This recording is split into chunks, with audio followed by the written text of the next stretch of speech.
బంగ్లాదేశీలు భారత్లోకి ఎందుకు వస్తుంటారు, ఎలా వస్తుంటారు, ఏ ప్రాంతం వాళ్ళకి సేఫెస్ట్ ప్లేస్, ఎందుకు అట్లాంటిది అన్నది మొన్ననే మనం రాకా సుధాకర్ గారి ఇంటర్వ్యూలో నేను మెన్షన్ చేసినటువంటిప్పుడు ఆయన చెప్పినటువంటి చూసాం. అంటే ఆ స్థాయిలో పెద్ద ఎత్తున వస్తూ ఉంటుంటారు.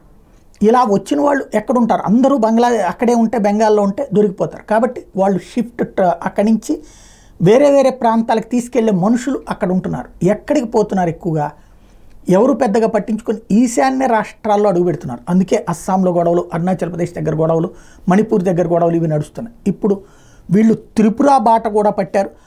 త్రిపురలో ఇప్పుడు తాజాగా 11 మంది బంగ్లాదేశీ చొరబాటుదారుల్ని అరెస్ట్ చేశారు. అగర్తరా రైల్వే స్టేషన్లో పట్టుకున్నారు.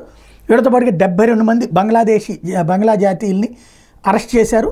గత 2 నెలల్లో 72 మందిని అరెస్ట్ చేశారు. అంటే ఈ అక్రమంగా చొరబడ్డటువంటి వాళ్ళు నిదానంగా ఈశాన్య ప్రాంతాలలో వివిధ ప్రాంతాలు సెటిల్ అవ్వడానికి ప్రయత్నిస్తున్నారు అన్నమాట.